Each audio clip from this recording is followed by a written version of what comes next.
Hi, it's the 4th of May. It is Star Wars Day. May the 4th be with you. And that's all we're going to talk about Star Wars today. And it is. It's 8:10. Good evening. And welcome to today's guest, Alexander. And we're a little bit early, so should we do a bit of tweeting? Let's do some tweeting. You are looking very dapper today. Thank you very much. It was one of these days. I mean, with Bob always going on dress up Fridays, I decided, well, it's a Tuesday. Let's just wear what we usually wear to the office. Yeah, I mean, I have worn a like a shirt sometimes on the podcast just so I feel a bit more professional. Yeah. Right, let's do. Now you need to dress to success. Yes, yeah, I do like that sort of fake it till you make it idea. Yeah. Oh, I built a career on it, so I wholeheartedly agree. You know what, I don't know whether it's warm there. It's quite warm in the office. I think I'm wearing the wrong kind of t-shirt. So just give me a second. Well, you don't bring a knife to a gunfight, and I'm not entirely sure that. Is that the right kind of? Well, it is one step in the right direction, but I think you need to keep going. Because obviously, Disney do own everything. So I was going to ask, how are you doing? Oh, wait. Yep.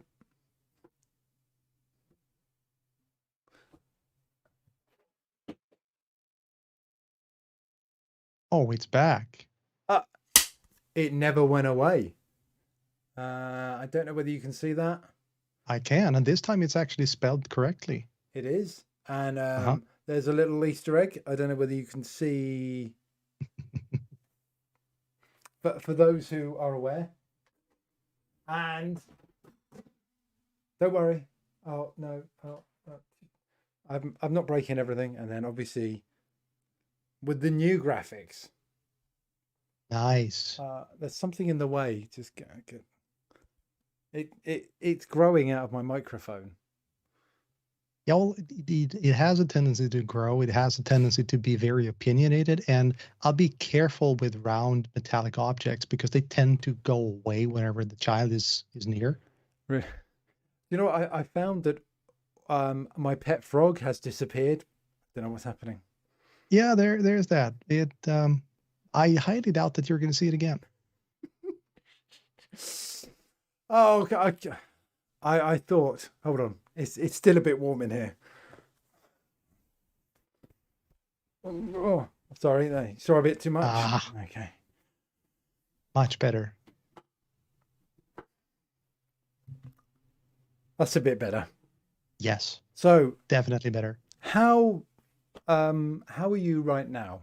Let's do that rather than how are you generally. How are you feeling right now? Right now, I'm feeling very well. It's great to be back. I had a lot of fun last time. I didn't know what to expect, and well, I don't think you did either. But we kind of made it work anyways. And when you invited me back, I was ecstatic. It's a lot of fun. You've really created something pretty special with this series. It is hilarious. It's kind of a sea of a lot of fun, but with some interesting tidbits and nuggets of pure insight. So it's been great. I've seen a few of the episodes, and I love the people you were talking to. So yeah. I mean, I was going to ask you especially about your background, just on the because I know that IT wasn't originally your background. How you got into you were what's the word? I wouldn't EMT, is that the right term? You were so EMT is an American term, paramedic, depending on which level you are at, but paramedic is the general term for it. Yes. And then, so I'd like to go back even further. How did you get into that? So back when I was young, we used to have compulsive military service here in Sweden. And I was actually one of the last to do so. I think it was 2 or 3 years after my my age group, so to speak, that got to do it. And then it was gone for many, many years. And we had this idea of having instead of a conscript army, we were supposed to have a professional army. And lo and behold, 8 million people cannot support that kind of army. Everybody told them so, but yeah. So it's actually back. But to answer your question, I started as a medic, a platoon medic in the Swedish Air Force. And that's where I got my basic military training, and I got my basic medical training as well. And then I used that to segue into the paramedical field, where I just spent literally a number of months before I then stepped into coding. I started as a developer, and everybody is super happy that I'm no longer a developer. Seriously.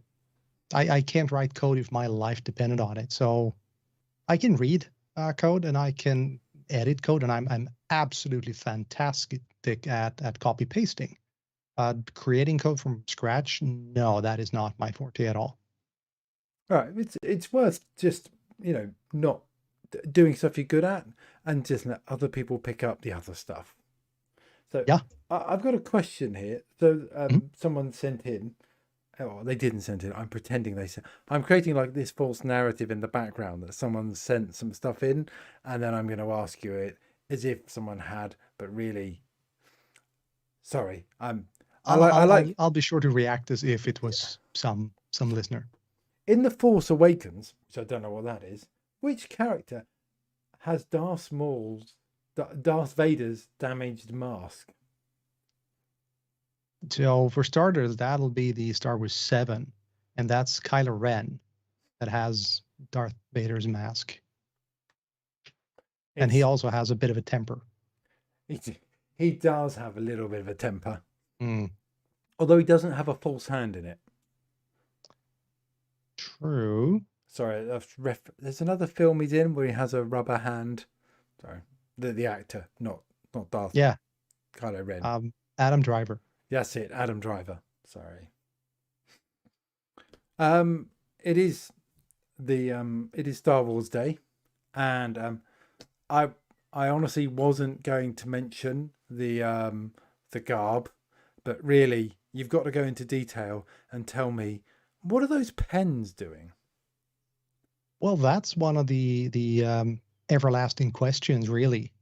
Nobody really knows what they are. They're called code cylinders, but they were never defined in anything. There's some fiction literature in the Star Wars universe that says that this is some kind of storage device, like a USB stick or stuff, but it's not been corroborated. It's not been defined by anyone at Lucasfilm, basically. So I think they're just there for decoration. They're kind of cute, and you're going to find the same kind rod style on the X-Wing outfits.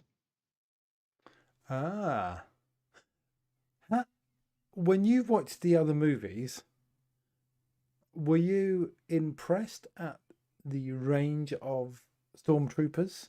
Because effectively, Star Wars only, the Blue Harvest, we'll call it by its proper name, really only had one kind. Had two. Had the white ones, and then they had the TIE fighter ones. Well, are you counting 4, 5, and 6, or just 4? 4. Then 5 had the ones with the snow skirts. Snow troopers, true. And I know, and then 6 had the ones with the visors on the scout troopers. Scout troopers. The only stormtroopers that can actually sit down. Yes, but we know they can't shoot for toffee. No. That comes with the territory. If you're a stormtrooper, you can't hit anything. Well, the sign of a barn door, maybe, but nah. Yeah, even that's a challenge, as we know from Return of the Jedi, when they literally is a barn door. Yes. And they're trying to shoot them, and they can. So you like your Star Wars then? I do, and so the reason I'm wearing this, well, I'm part of an organization called the 501st Legion. And the 501st is an organization spanning the entire world. We're now roughly 15 or 16,000 members. And to be a member, you need to own at least one screen accurate costume. And then you wear the costume for charities, for conventions, and that kind of stuff. And I have the officer, I have a TIE pilot, I have a gunner. I built the full-size R2-D2, which is in the other room. And I use these to go to children's hospitals to collect money for charity and stuff. So I combine my love for Star Wars and the ability to do something for the greater good, which I think is a fantastic opportunity. So, do you think it's right to menace children into giving you money dressed up as a stormtrooper? Yes, without a doubt, because the earlier they learn who their true master is, the better. So I don't have any kids on my own, by the way. no. It's they are. If you did, you would realize how much psychological torture they will give you. So you would give them as much back. You would make Yeah. sure they, I do have. So I saw a little meme the other day, and it's very Star Wars related, and it had Luke looking all sad that the hobo that he didn't really know had died. Obi-Wan. The hobo from, that he didn't actually know, but he only met for a few hours, had died. He'd seen him like disappear. And then there was Leia, where an entire home planet had been destroyed. And she was consoling him. That seems a bit odd, doesn't it? There seems to be a disparity in there. I think a disparity is a great way to describe the entire franchise, though. I never thought about stuff like that. So, a couple of years back, a friend of mine from Holland, she did her dissertation in literature. She did an analysis of Star Wars Episode 4, A New Hope, and compared that to Shakespeare.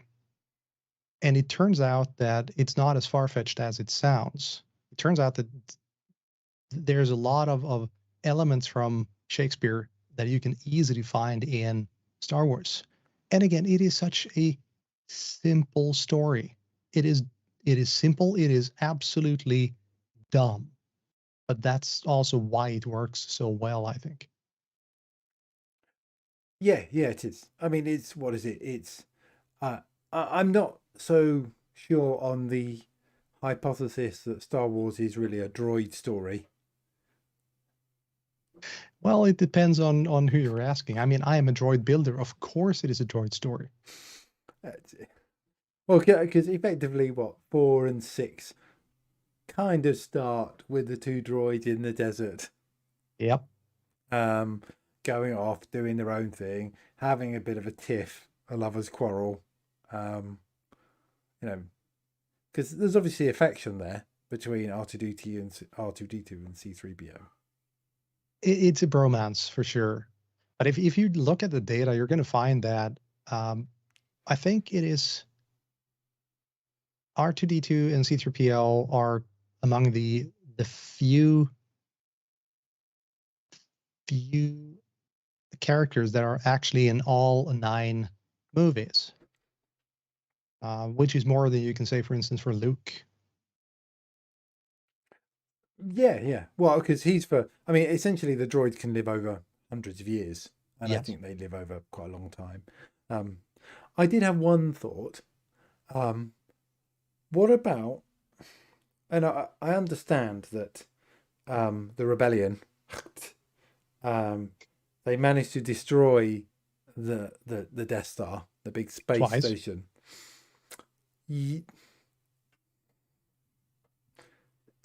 Once deliberately, twice they're set up, but that's a different story. It's a trap, as Admiral Akbar would say. Sorry, had to get that in there. The first one, right? There's all sorts of people, and I looked it up because I'm that kind of person. There's about I think it was 250,000 people living on the Death Star. Mhm. You know, there's quite a lot of pilots. Obviously, there's gunners, there's engineers, there's sanitary people who are working down in that little bit where that creature lives. How the hell that got on, the Death Star, I don't know, but that's a whole different story. But there are people who clean. There are people who make the dinners, make food. What about all those people? Were they that evil? Did they really deserve to die? So just look at a Nimitz class aircraft carrier. You have, I think it's 5,500 people on board that thing.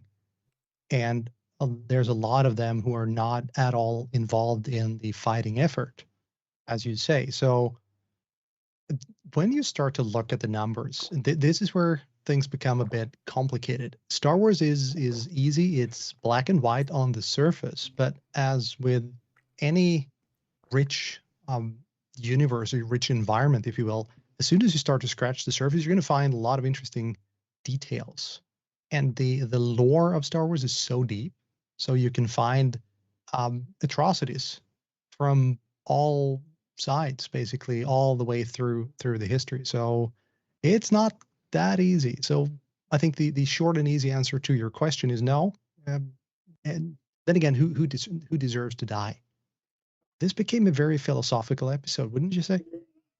Well, I know the thing is, Star Wars is very light, and it's in some ways I saw it about the same time. I think that I might have seen Jaws.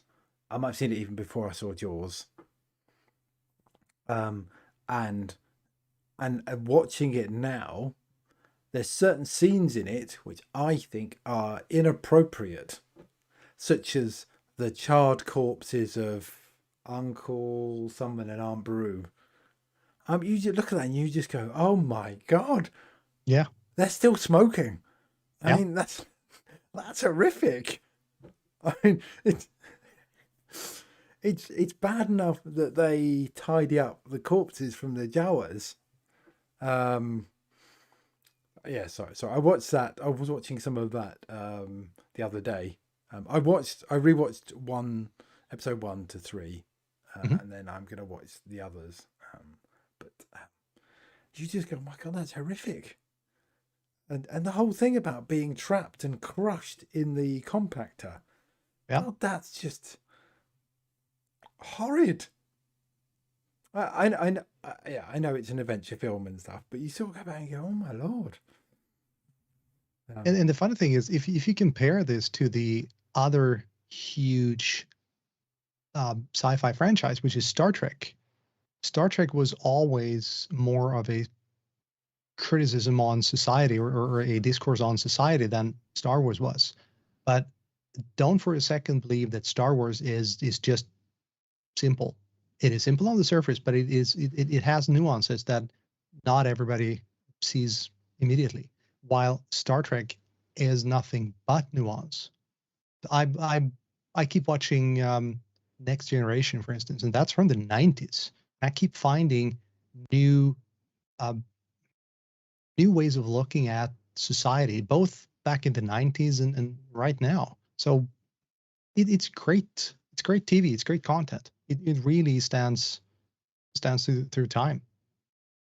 So, where do you? Oh, we got another question coming in.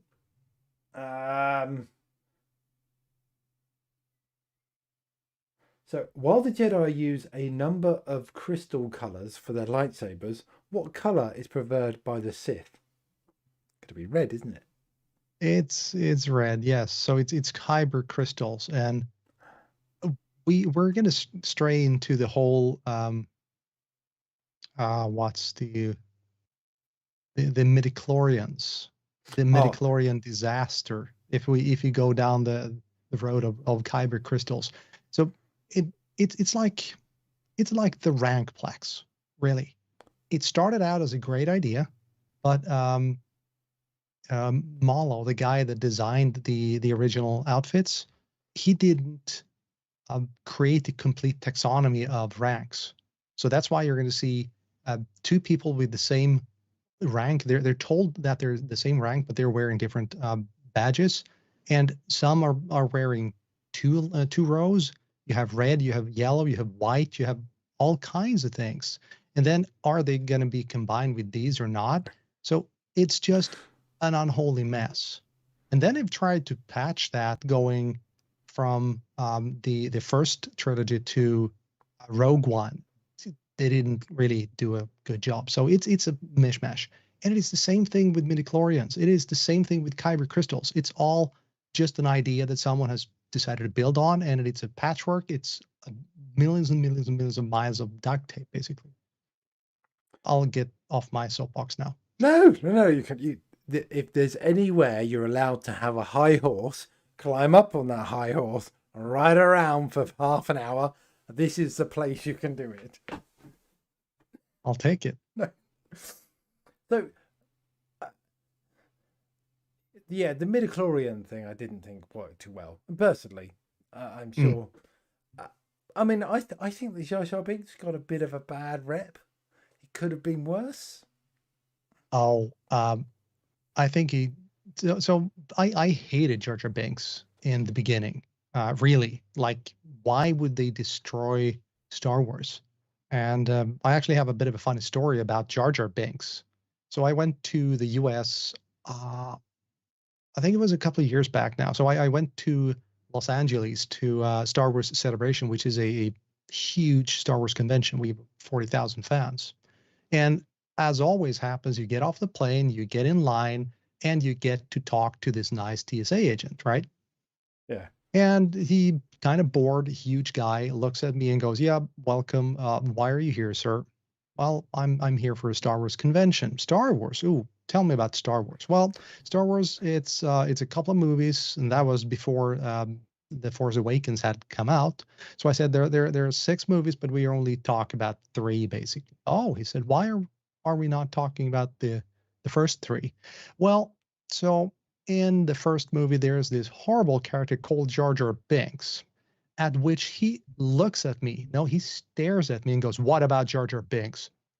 And then I knew that I have a button for that. I was just speechless. So apparently I had managed to anger a TSA agent, which is not conducive to your ability to get into the US. And then he smiled widely and said, "No, I'm just kidding with you. I hate him too. Welcome to the United States." I needed new underwear for that one. But the thing is, so the actor, I can't remember his name. Adam Best, was that it? I mean, we have got the power of the interwebs. Ahmed Best, right? Ahmed Best. He received death threats. So he was literally torn to shreds on the internet and in forums and God knows what. People hated him. And to this day, there's a lot of people who really don't like Jar Jar, and that's fine. But I cannot accept in any way, shape, or form that you extend that dislike to the actor, because he is fantastic. So at the latest Star Wars Celebration in Chicago, which I also attended, he came on stage and he had a standing ovation. That's the kind of things we want to see. Much, much better.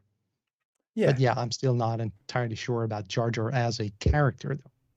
I think. Sorry, I got really hot during that, and I had to change my top again. Yeah.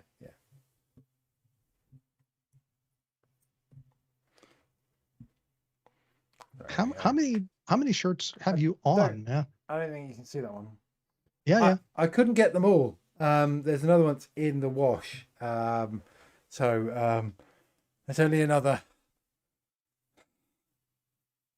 one to go. Okay. With the lights and the heat.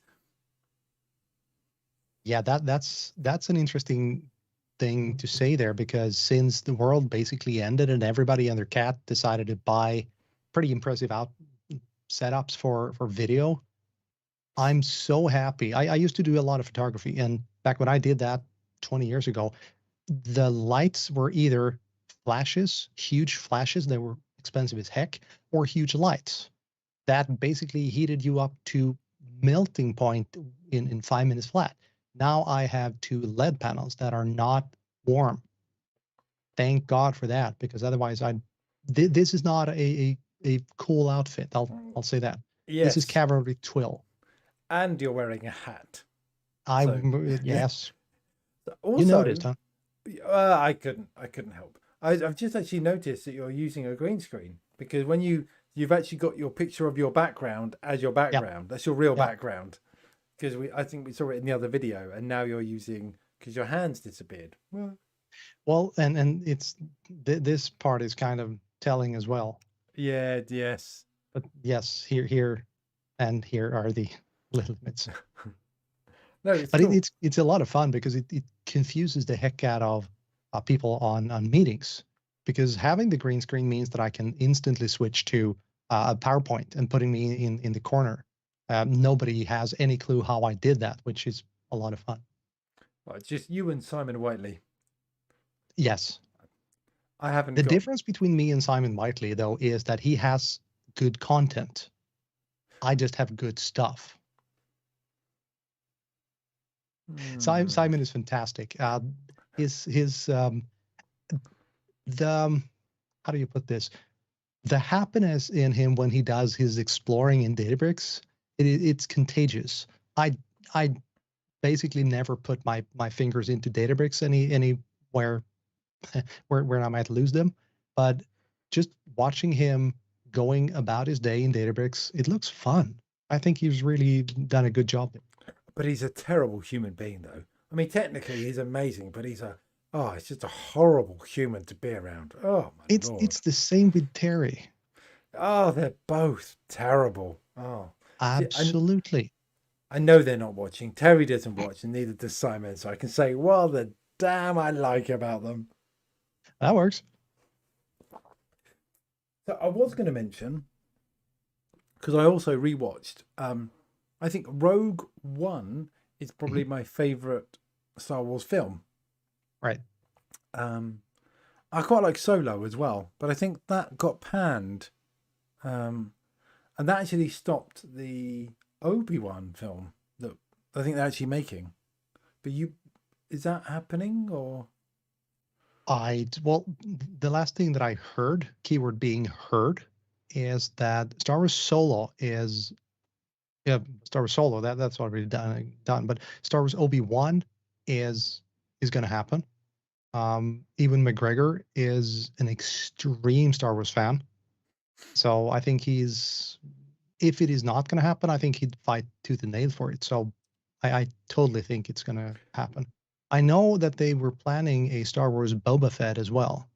And with Temuera Morrison back in The Mandalorian, that would be a fantastic tie-in to The Mandalorian as well. So I think they kind of got burned, and rightly so, because Disney did what we thought Disney would do. When Lucasfilm sold the IP of Disney to the IP of Star Wars to Disney, the Fiverr first, almost to a man, said, well, this is not going to be a good thing.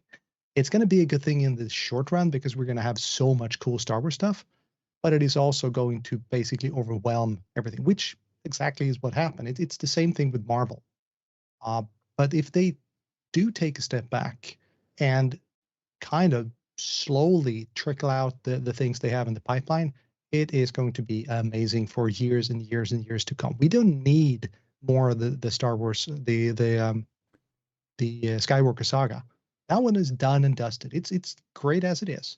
There's so many things we can still explore in the Star Wars universe. Well, yeah, I mean, and the Mandalorian. So obviously, Rogue One was so unexpected because I mentioned this before. It is a war film, but it's in a Star Wars universe, and literally it just kicks off between, if you watch it, it then immediately goes into A New Hope, which is, but it was just such a good film, and you were saying they film multiple endings. I didn't realize that, but I like the fact that war doesn't end happily. Exactly. And that is also one of the things that I think make the first trilogy so, I was about to say believable, but it is dirty. It is evil. It is not fun. And that's the same with Rogue One. It is dirty, it is um, plausible, and not everybody gets to go home. I mean, that does happen in the. I don't know. It does happen in the other films, but I think that. I mean, I don't know much about the lore about how Darth Vader was created. Whether when you watch, what is it? Effectively the third film, where it gets pretty dark at the end. It does. That's what you get if you don't hold the high ground. Yes, that is what you get. Yes, you do lose a few inches off your knees. Yes. Exactly. Yes, and the young uns get Mm. slaughtered. And I didn't realize that's where the clones came from. I saw all the Star Wars films. I didn't know what was under the mask. No, and that's probably another thing. Well, it's not probably. That is another thing where it was kind of bolted on after the fact. So there, before episodes 1, 2, and 3, there was a lot of comics of fiction written in the Star Wars universe, and that is now known as the extended universe because that is no longer canon. Because the episodes 1, 2, and 3 kind of redrew a lot of the assumptions. So the clones and basically the whole Clone War had a different meaning before episode 1, 2, and 3. So, yeah. Oh, I didn't And know that. there's a lot of controversy around this 30 years later. There's a lot of people that still don't acknowledge episodes 1, 2, and 3 as the proper way of doing things. So it's equal parts hilarious and sad that so many people have so many opinions on something as simple as a movie. But it also shows just what kind of impact this franchise and this universe, if you will, has had on society. Yeah. I think it's had a much wider view on society, and that's one of the things that I've noticed having small humans running around is that they'll watch something. They won't watch Family Guy, for example. I'll watch Family Guy, but they won't. They're a bit too young, and it doesn't appeal to them. But there are some really good Star Wars episodes and references just all the way through Family Guy. I mean, have you seen Blue Harvest and the Family Guy versions of Star Wars? I have. I mean, they are hilarious. The whole thing of them trying to get a sofa into the Millennium Falcon, Mm-hmm. and obviously there are some characters which they've got to map back to the Family Guy saga, the Family Guy characters, so it might not be that appropriate for younger children. No. But Stewie making lots of poop and fart jokes is I sort those out to look at those especially. So Oh, you do. it's sorry, the dog wants. Come on, you're gonna come in. Go, Pess. The dog wants to come in the room. Come on, Pess. You know you can push the door open. So I'm talking to the dog, not you. Come on, Alexander. Here, boy. Here, boy. Oh, good boy. Good boy. Good. Well, she's a girl. Good girl. So I was going to ask. And it fits. It's kind of out of time sequence. So we were talking about Rogue One. I like Solo. What did you think of Solo? Oh, I love it. So I'm one of these people that love the entire catalog.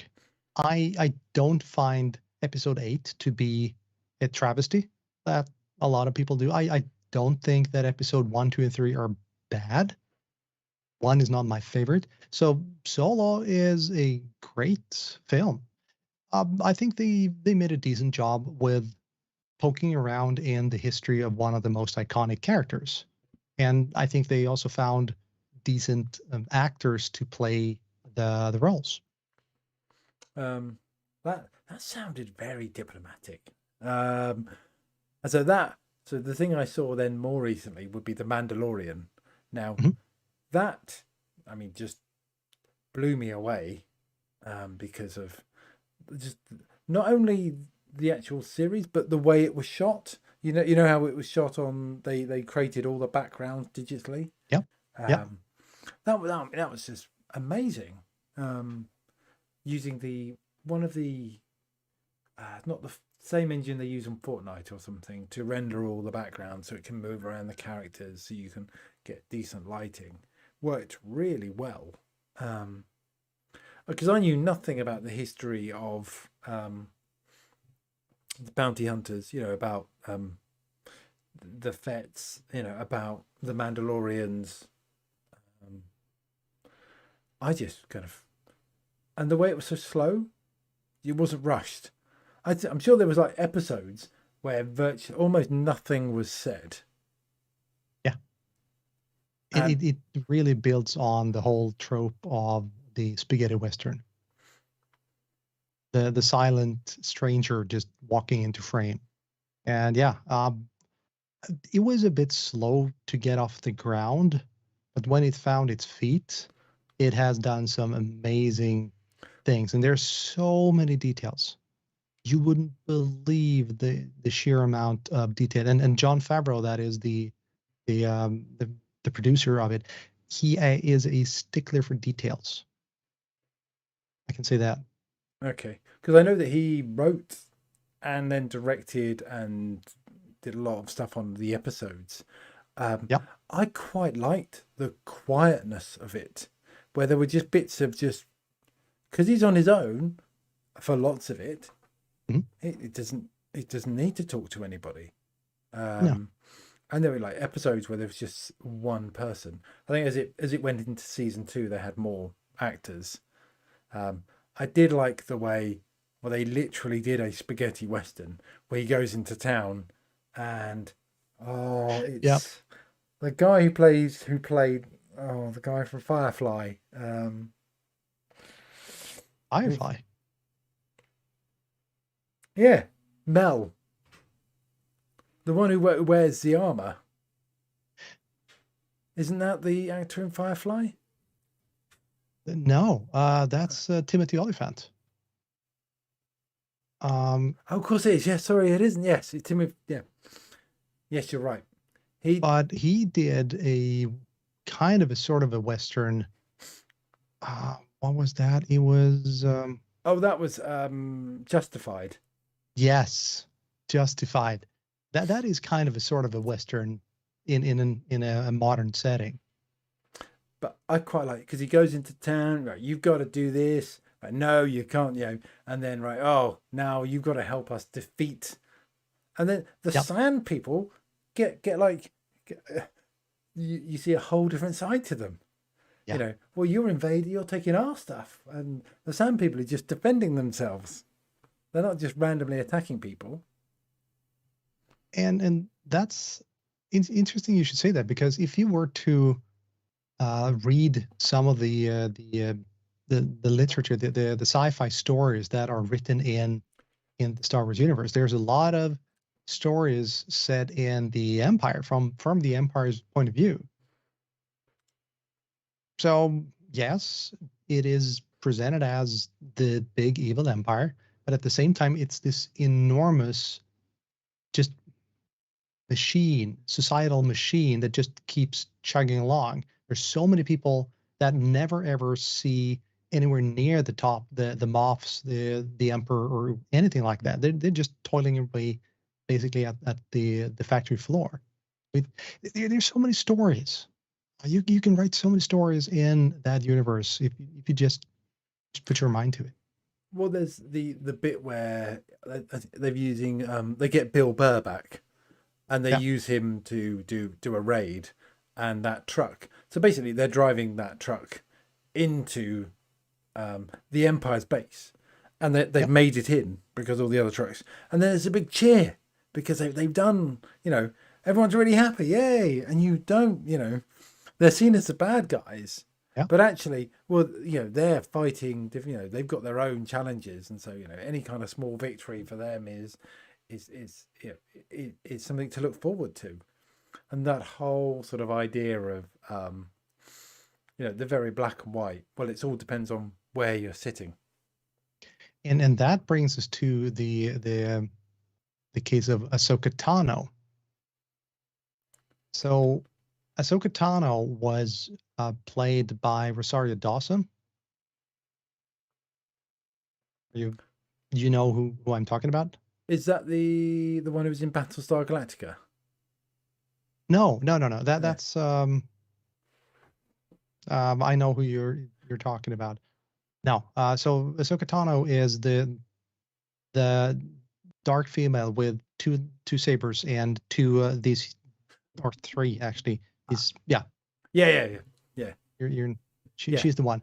So the thing with Ahsoka Tano is that she was a Padawan learner to Anakin. So she was a trainee to Anakin, and then she stepped away from the Jedi path. So from a Jedi point of view, she is not pure. She is more of a borderline personality. Are you good or are you bad? As soon as you throw in Ahsoka Tano in the mix, that stuff goes out the window. There is no longer any clear-cut path between good and bad. She is going to get her own miniseries, just like The Mandalorian. And I think that is it has the potential to be so sublime, so subtle. I just hope that the Americans can pull it off. Well, I'm sure they can. I mean, they pulled off. As long as it's done by the same team that did The Mandalorian, then you know it's going to be good. I mean, so can I just ask you your opinion on the end of season 2 of The Mandalorian? I liked it. I mean, but were you? So I was watching some reactions of people on the YouTubes, and people said they were crying, and it's just like, I wasn't crying, but I was going, no, that can't, no, that's an X-wing. No, it isn't going to be. They really built that story up and really kind of it was beautifully done. And what I'll say is, Star Wars as a concept, I like Star Wars, of course. I love Star Wars, but I'm not fanatic. Yes, I have a tattoo, but I'm not a fanatic per se. Hold the phone. The what? Hold the phone. Sorry. Before you go any further, all right, we'll go back to the tattoo. Carry on what we're saying, and we'll loop back onto the tattoo. Right. So what Star Wars, though, have given me, and this is a pretty big thing. When I started building my R2, and while I started doing that many years ago, I've always run my own show, basically. I've been my own man. I never had a lot of friends as a kid. But as I started building the R2 droid and I started to attend conventions, suddenly I realized that, okay, I am not the weirdest guy in the room anymore. So Star Wars, and more especially the R2 builders and the 501st, have given me so much. Going to a convention in the US with 40,000 other fans, I know 1,000 of them almost personally because I interact with them a lot on the forums and stuff. So Star Wars has given me so much. And in that way, that final scene in The Mandalorian, it kind of reminds me of everything awesome that I have gotten from the Star Wars as a concept. So that's why it's kind of emotional for me, not necessarily that it is Luke, but everything that is implied in that thing. That's kind of deep, I know, but it's the truth. Yeah. No, it doesn't have to be deep. It can be, I mean, I was just kind of shocked because I think I didn't get the time when it was supposed to be set. Yeah. Until, should we say, Boba Fett turns up. Spoiler, Boba Fett. Yep. He didn't die in the Sarlacc pit. My goodness.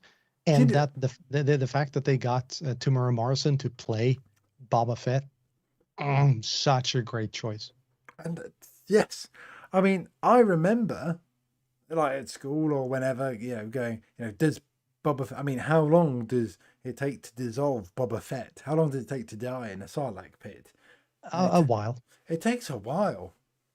But clearly, obviously, I didn't realize, the great armor he's wearing, and that would help him. Beskar. Good stuff. Yes. And the funny thing is, so Jeremy Bulloch, that played the original Boba Fett, he used to come to conventions, for instance, here in Sweden, and he was the nicest guy. A friend of mine, the other guy in the city that has built an R2, his daughter has this fantastic Queen Amidala outfit. So she was walking down an aisle at a convention, and someone lightly taps her on her back and says, "Excuse me, miss, could I please have a picture?" And she turns around, and it is Jeremy Bulloch. The guy just asked her if he could please take a picture of her. That's the kind of guy he was.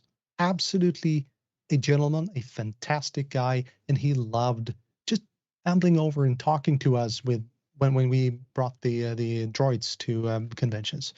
And most of the actors are just like that. Yeah. Well, I can see that once you're in Star Wars, it's a whole thing to be in it. It's like it'll be with you forever. You're part of the legend. It doesn't just go away. You're on The film. one person that didn't really take to Star Wars as an actor, and that was Max von Sydow. The Swedish, I mean, he was a giant in every sense of the word. He was a cinematic giant. He had done everything from I think it was active from the early 60s. So he did Star Wars. We as the 501st, we offered him an honorary membership, which we extend to basically all of the actors. He politely declined. And he is the only one that has done so, which I think is kind of cool as well.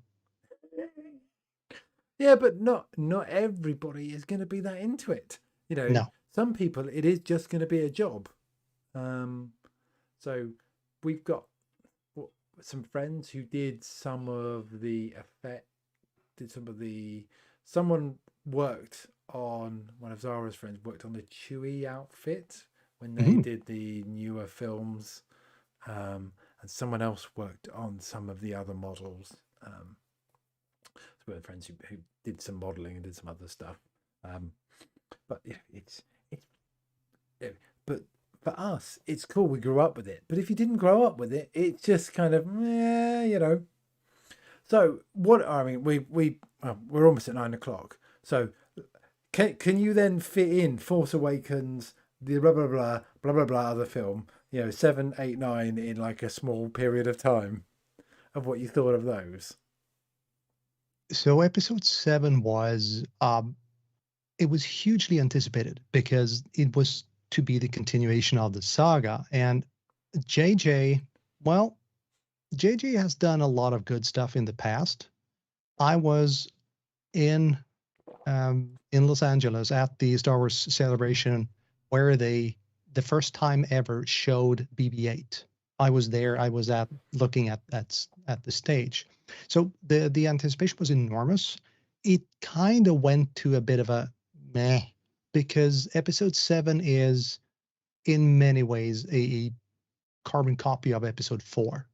It's the same tropes. It's the same thing, which in my view is fine. It is Star Wars. It's not designed to be complicated.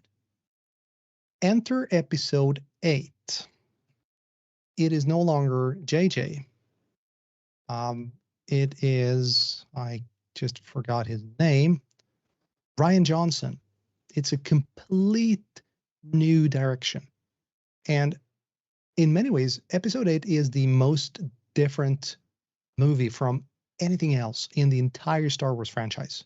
Rian Johnson basically took what JJ had left him and went, nope, I am going that way. And off he went. And not everybody like that. Let's just say that. Do you not think that that's what happened in Empire Strikes Back? Because you had this No, generally I upbeat don't. film, and then it got really dark in Empire Strikes Back. But Empire did not really create so many new parts. Ryan had to, and I think that the difference is Empire didn't have all these things that Last Jedi had. But Last Jedi decided to disregard a lot of things that had been given to Ryan Johnson, basically. Now, I don't think that is a bad thing. So people were mad at episode 7 because episode 7 was just a rehash of episode 4. We need something original. Along comes Ryan Johnson with episode 8, which is by definition original. And people go, well, this is crap. We want to have something that we can relate to. And I just go, dude, come on, people. So I would have loved to see what Ryan Johnson would have done with his own trilogy. I think it would be fantastic because he goes and explores sides of Star Wars that nobody has ever touched. But the outcry was so big that they decided to not give him episode 9 and give that back to JJ, because JJ will create a action-packed, cool story. But that's why 7, 8, and 9 are kind of disjointed. If JJ would have done 7, 8, 9, fine. If Ryan Johnson would have done 7, 8, 9, fine. But now we have this. Yeah. So that's why I think the execution could have been better. I think the scripts are fine, but the execution could have been better.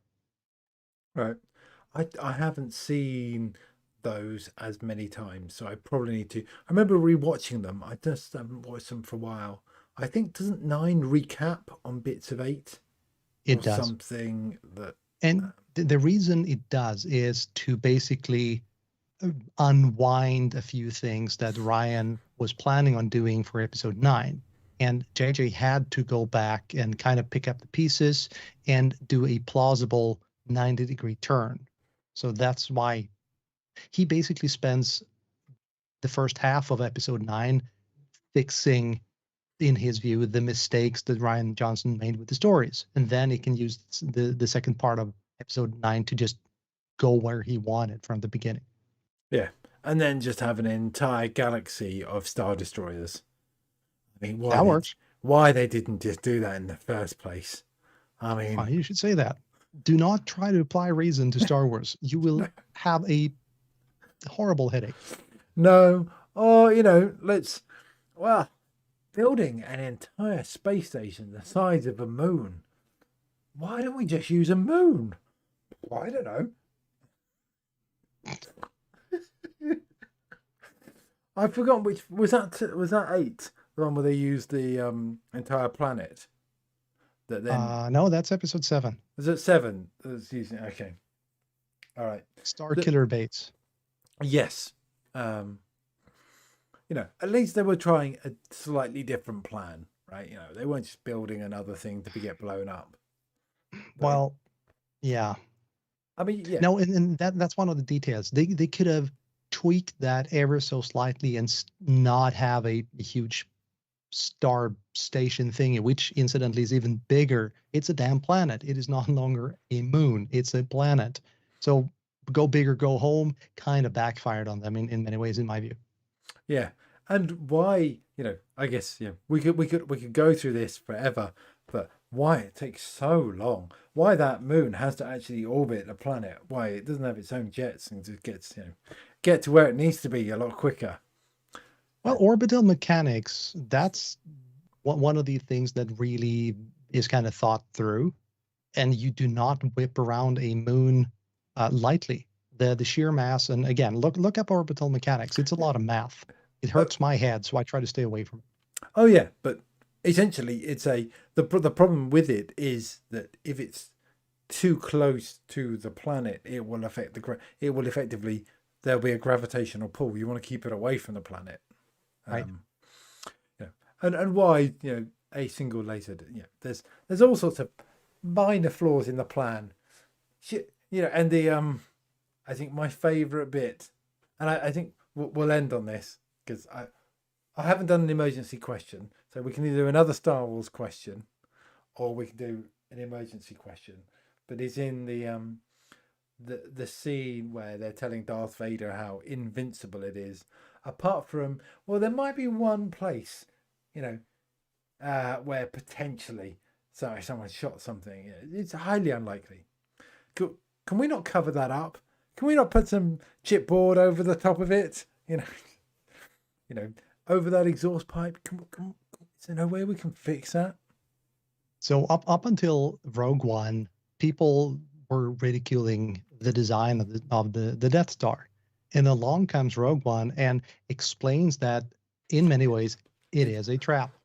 So I think that was a beautiful tie-in to Episode 4, and it was very well written.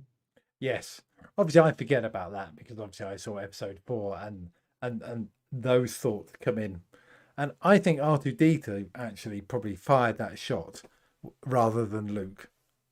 So that's a conspiracy theory that I'm starting. Why would you let the human pilot it? Leave a robot in the back. Well, the robot is not force sensitive, but is far more. Would be better at flying that X-wing than Luke. You're back applying logic to this again, Mark. We've talked about this. It's got to make sense. It's got it. I'll be up all night thinking about this again. Yes, you will. Breathe and relax. It's just a program. Down. You know what? Let's do an emergency question because let's get back on track. A number between 1 and 1001 from the Richard Herring emergency question book. And I forgot. In fact, we might even do this. Tell me about the tattoo. Did you show it to me before? No, but I'll show you that tattoo.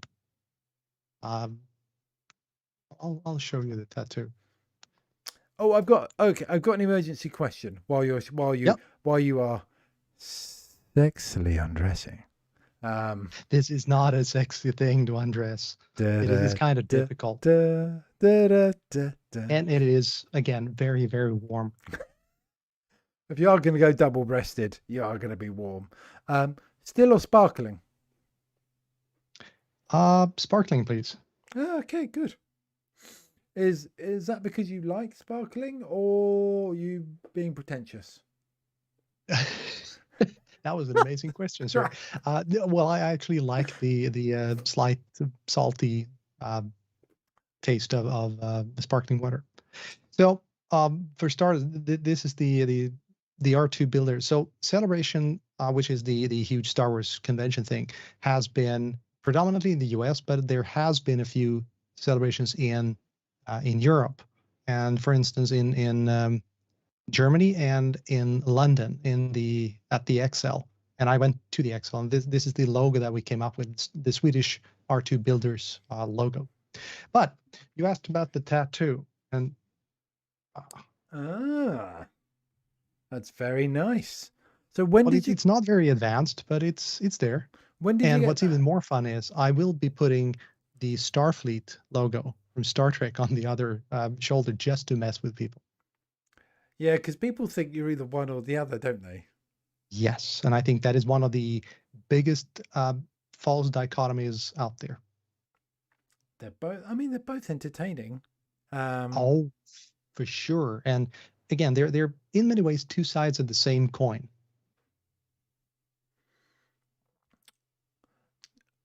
What, that they're just a reflection of society? Yes. Or, I like the escapism of it, and I find that it's quite funny.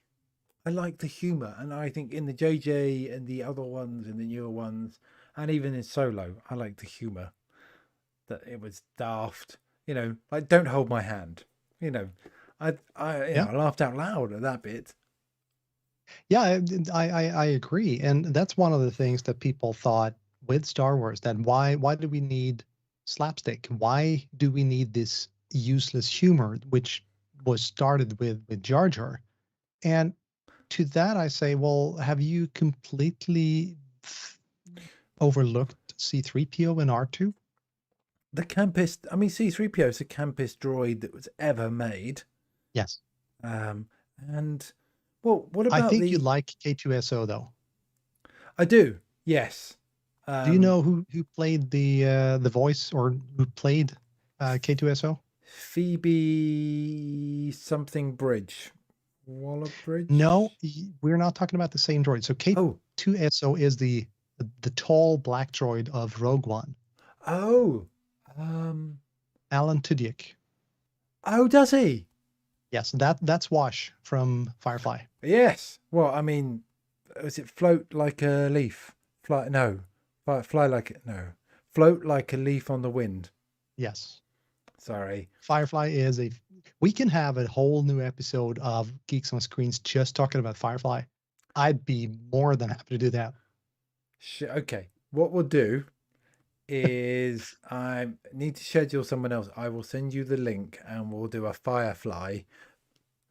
Whether we do a Serenity stroke Firefly or a Serenity and probably Serenity and Firefly.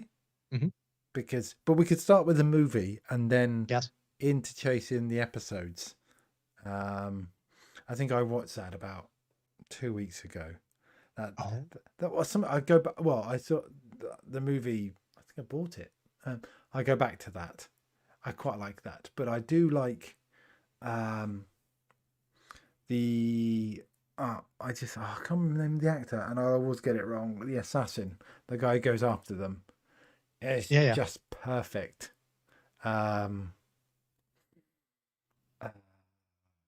British actor. I can't remember his name now. Jubal Early. Yes. He's also in Kinky Boots, which is another one of which is probably one of my favorite films. Red. Not burgundy. Sorry. So Richard Brooks is really good, and I think he managed to nail that character so well. Richard Brooks. Which characters? That's not the Object of Space, I think, is the episode. Yes, that's him. Richard Brooks. Yeah. I quite like the idea. Yeah, I think it worked very well. But it's one of those. It's a shame that there has been talk of rejigging it, whether they would do it with a whole new cast, do a before it, so pre-Firefly, or I mean, if they could get the cast back, they could finish the series. Yeah, I think in many ways it is the cast that really made the story work, and then again, Joss Whedon he's Joss Whedon, and I think it would be difficult to fill the shoes of Wash, of Mal, Jane. Exactly. Just want to blow something up. Yeah. Then again, that was the first time that I saw Summer Glau, River. Yeah. And it's a pity that her career did not really take off. She had so much to give, in my view. She did do the Terminator Genesis. Yeah. I've watched a few of those, but not that many. Are they? Yeah, time travel. It's a wibbly wobbly thing. Yeah. Yes, Doctor. Oh, no one's going to get that reference. Nobody. No. And I'm glad you got it. And I'm amused. I'm entertained by myself, but I am more impressed that you got it. I think it's time to go to bed. The company I keep. Yes, but no. I mean, who's going to get that? I mean, that's not even a new episode. That's I'm going to say it's David Tennant. Isn't it? Yeah. So, I'm a guy that reached out a couple of years back and asked me to be his mentor. He just a few weeks back he defended his doctoral thesis on time series visualization. It's super interesting, but the name of his dissertation is "It's About Time," and on the cover is the rift in time from Doctor Who, and every chapter is started by a quote from Doctor Who. So the people I keep around me are, well, it's great to spend time with people that make me look normal. I'll say that. It doesn't happen that often these days. And if that's all I've done today, I've made you feel a little bit normal, then I've Yes, done you have. my job. And for that, sir, I thank you very, very much. All right. On that, I think I'm going to say goodbye. The child's going to say goodbye. I have spoken. Yes, this is the way. This is the way.